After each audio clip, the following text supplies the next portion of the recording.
everyone, my name is Olivia, and welcome to another episode of Books and Brews, a series on my channel where I drink something warm and I tell you about some recent reads that I would highly recommend. These are all pretty short reads that I think you can finish in 1 or 2 sittings, and I will be sure to link previous Books and Brews episodes down below for you to watch after you finish this episode, so let's get right into it. The first book on my list is Norse Mythology by Neil Gaiman. This is actually my first ever Neil Gaiman book that I've read, and I was invited to an event with him and Emily Wilson, who recently translated the Iliad, and they spoke about their different translations and versions of mythology, and we received this beautiful edition of Norse mythology, and it is also signed that I listened to on audiobook because Neil Gaiman actually narrates the story himself, and this collection of stories goes through the timeline of the Norse gods from their beginning to their eventual downfall, and I thought the event that I went to with Neil Gaiman and Emily Wilson was so interesting because they spoke about not only translation and mythology, but the continual cycle of the end of the world and how every single generation believes that they are going through the end of the world, and it may feel like they are, and the situations that they're in may resemble the end of the world, but it never actually is the end of the world. And this is very much explored in Norse mythology because we all know that Ragnarok is coming, and Neil Gaiman is building up to it with his lush prose, and the way that he unfolds the story is very accessible if you've never delved into Norse mythology. And I previously read a dark fantasy about Loki, and it made me realize how well thought out and researched that book was, because the situations and the different scenarios that happened in that book directly reflected the situations that happened in the traditional Norse mythology. And Neil Gaiman just really unfolds the story in such a lyrical way. If you want to delve into mythology outside of Greek mythology or Roman mythology, I would highly recommend picking up Norse mythology by Neil Gaiman, because I just think the way that he wrote these stories and the way that he brought these gods to life was so immersive, and I also really enjoyed the audiobook. His voice very much reminds me of Tom Hiddleston, who plays Loki in the Marvel Universe, and it was just a very pleasant audiobook to listen to, very quick, very easy to dive into, and I just really enjoyed this collection, and I also think that this edition is stunning. This was printed only for the event, so the people who attended the event are the only ones with this version of Norse mythology, and it just feels very special to have, and I love it. The longest book in this Books and Brews episode is 330 something pages, but I found it to be a very quick read, and I finished it I think in a couple of days, and it is Done and Dusted by Lila Sage. This is a book that I saw all over Romance Book Talk, and I've gotten deep into cowboys and westerns since I started watching gameplays of Red Dead Redemption 2, and I just think that video game is so beautiful, and the storyline is so anxiety-inducing, and it really made me appreciate cowboys and westerns, and I wanted to start reading books with cowboys, and this was getting really big on TikTok, and they decided to traditionally publish it from the Dial Press, who provided me with this copy. This is a really sweet and simple brother's best friend romance between Clementine and Luke. Clementine has returned back to her family ranch after being injured in a recent riding accident, and Luke is one of the people who works on the ranch because he's really close to the family, and he kind of befriends Clementine because he always saw her as his brother's sister and he never really got close to her, but as they get to know one another and trust each other, they start to fall in love. It wasn't too dramatic in the way that brother's best friend romances can be, because usually when the brother finds out that his best friend is falling for his sister, it leads to an entire big fight, but this one felt very communicative and it felt healthy in a way. And I do have to say the writing isn't the best that I've read in a romance. I do think it's very simplistic. I do wish we had more depth in the descriptions and in the internal monologue, but I do think this is just a really cute romance if you're looking for something to break you out of your book slump, if you're looking to dive into cowboy romances. This one wasn't too dramatic. It was just sweet and simple, and that's exactly what I needed, because I just really wanted to feed into my Red Dead Redemption craving that I had, because I wanted to find something like that in a book. And while this doesn't reflect Red Dead Redemption at all, it did give me the Western vibes that I wanted. I moved the camera over just a little bit, but if you were looking for a historical fiction that will haunt you long after you finish it, that is a very quick read, then you have to read the book Minor Detail. I listened to this also on audiobook,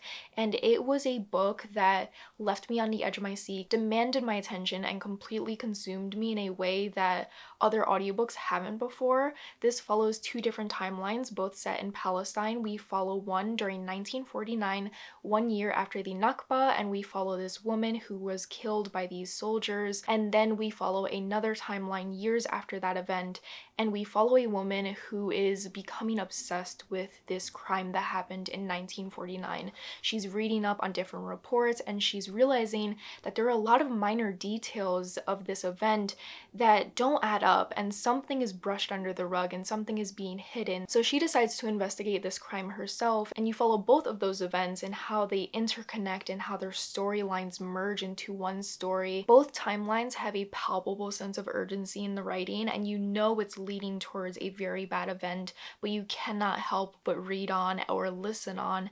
And this book is just so brutal with its descriptions, and it's such a harrowing story that leaves you shaken. And it was one of the only audiobooks that I've ever listened to where I was read the last line, because again, I listened to it on audiobook, and I heard the last line of the story ended, and I was like, wait, what?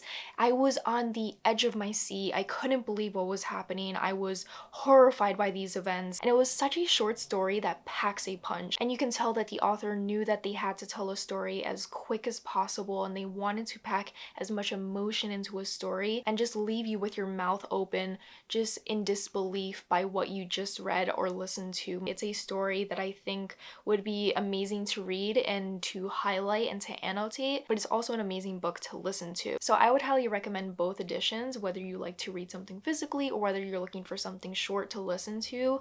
This story was just completely eye-opening and just stunning.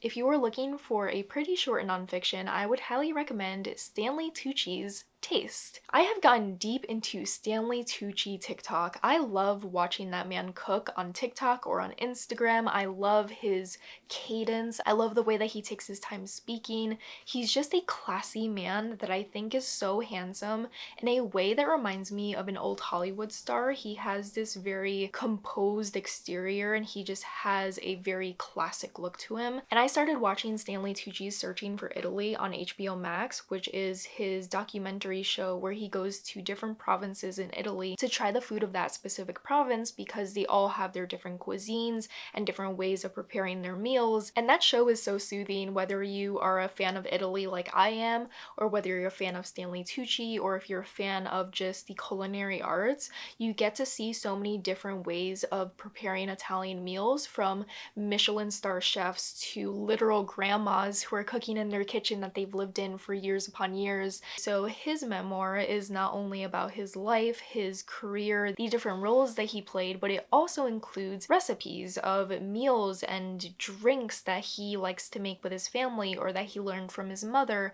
or he learned while he was in Italy. He recounts so many different areas of his life and how food is at the center of it. Not only will it inspire you to cook, but also make you appreciate Stanley Tucci so much more, because he really is so knowledgeable about food and the art of preparing food. And while I don't like cooking and I don't really appreciate a good meal because I have a very simplistic palate, I do appreciate people who appreciate the culinary arts, like watching The Bear, like watching Stanley Tucci's documentary. I think these ways of exploring the beauty of food and the beauty of the preparation of food is so important, and he really dissects that in his nonfiction while also going through different areas of his life. I had a really good time with his memoir, and I just love his show so much. I think it's so soothing. So if you're looking for a nice cooking show or show that shows you travels and the beauty of different countries, I would highly recommend both his memoir but also Searching for Italy on HBO Max. The final book that I have to recommend, I believe I read in one sitting because I just could not get enough of it.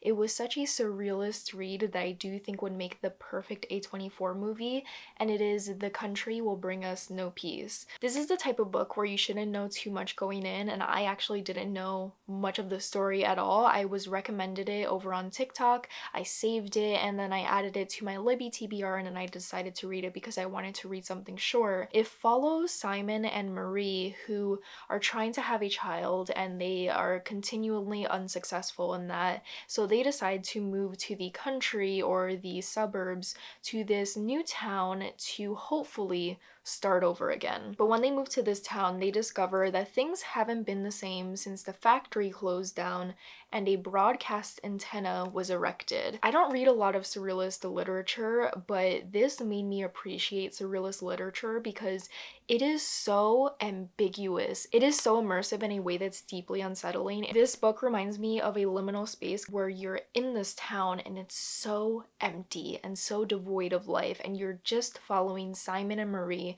as they are going about their day-to-day business and they are conversing with one another, and they are tiptoeing around this topic of not being able to have a child. And the way that this story unfolds is so reminiscent of an A24 novel. It starts out seemingly normal, things get weird, we hit a climax, and then the story ends in a way where you're like, wait, what just happened? It had these stunning lines and stunning atmosphere to it that felt so deeply unsettling, and it was such a quick read. I could not get enough of it, and this story just left me completely shocked in a way, and I had a great time with it. It is also translated, I believe it's translated from French, and it is translated by Pablo Strauss. I think it's really impressive to be able to write a short book because you have to be very frugal with your words and your sentences. You have to be able to pack as quick of a punch as you can for a book that could be 500 pages long. But Minor Detail and The Country Will Bring Us No Peace are two stories that have this very pressing plotline where you feel somewhat suffocated by it and you can't escape it, and you don't want to escape it because you want to know how it's going to end. So if you're looking for a book that would make the perfect A24 movie, you have to give The Country Will Bring Us No Peace a try, because that book was wild, and it makes me want to dive more into surrealist fiction. So if you have any short surrealist fiction recommendations, please put them down below because I would love to add more to my TBR. So that is the end of this Books and Brews. Let me know if you've read any of the books that I recommended, or if there are any other books that you think would be right up my alley. I would love to get some more recommendations down below. If you have not followed me over on Instagram or TikTok, be sure to do so because you will see content over there that you won't see over here. And if you've stayed this far in the video, leave a black heart emoji so we can see who stays for the longest.